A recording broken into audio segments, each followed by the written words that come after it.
Inflation's high. It's too high.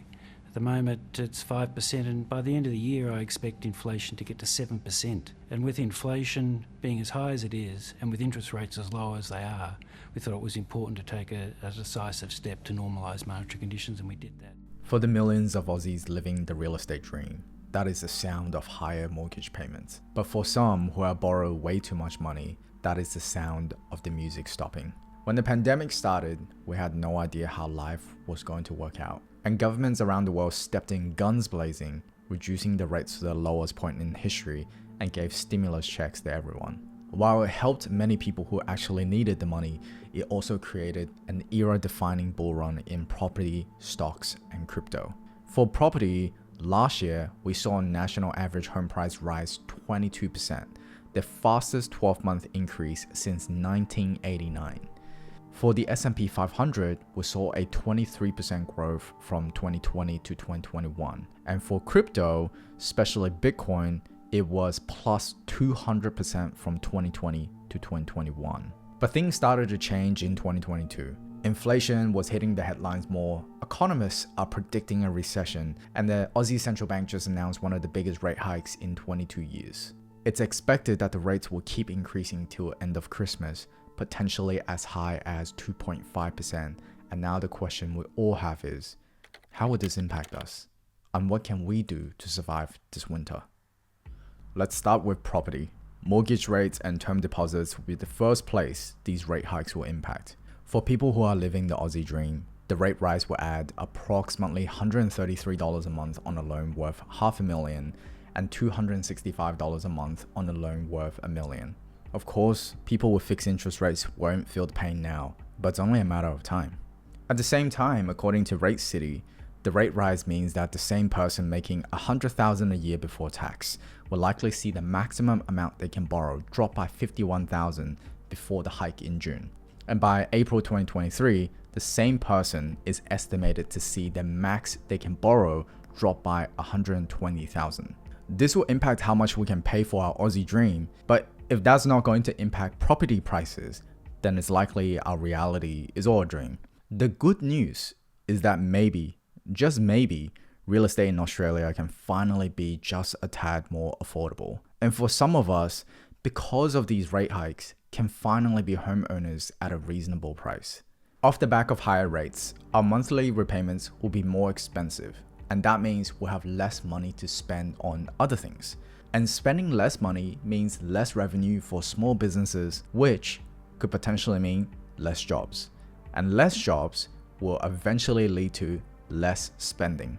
For a country with 30% of our GDP from small businesses, yeah, we're slightly screwed. How we ended up here is beyond the scope of this video, but our governments and governments around the world is hoping to raise rates so that we can tame this inflation genie. Property is just the beginning. Next stop, stock market. With the stock market, rate hikes tend to impact high growth companies the most. Why? Because these high growth companies are investing in everything they have to grow faster. The fuel they are using, aka other rich people's money, is the most abundant when rates are low. When rates are low, rich people need to decide whether to invest in something that's safe and let inflation melt the money away, or take a risk on high growth and sell those shares to someone else for a higher price. But when rates start to climb and there is less money sloshing around, these institutional investors need to weigh up whether these high growth companies can be self-sufficient with less fuel. And their verdict was clear, as ARK ETF that tracks some of the highest growth companies declined 60% year to date. Again, when these declines happen, it doesn't matter if these companies are good, bad, or ugly. Everything gets thrown out. On the bright side, this could be our chance, buying great companies at a great price. Because we all know that even if some of us can borrow money for our real estate dream, the deposit alone means that we'll be eating ramen noodles for the foreseeable future. For those of us who do own high growth companies, it's important to understand what we own and be mentally prepared that it might take a while to get back to those pandemic heights. Our final stop, crypto. Just like high growth stocks, as interest rates start to climb, it was clear that crypto behaved just like a high growth company. At November 2021, The total crypto market, including stablecoins, crypto assets, and tokens, are worth almost $3 trillion. Within about 6 months, that $3 trillion of assets is worth less than $1 trillion. Of course, there are plenty of drama that have contributed to this massive sell-off, but it's fair to say that this sell-off will be the ultimate showcase on what is legitimately an asset and what is just fugazi. Depending on whether you are a half glass full or half empty kind of person, the impact of raising rates might sound really scary. And to expect the central banks to get the rates perfectly right to avoid a recession, that is just not realistic given their track record so far. But this could be the opportunity where we finally get to purchase assets at a reasonable price. Now the question is, what can we do to survive and then thrive in the winter? Old mate Warren, still schooling us after all these years, has the perfect answer. The best thing you can do is to be exceptionally good at something.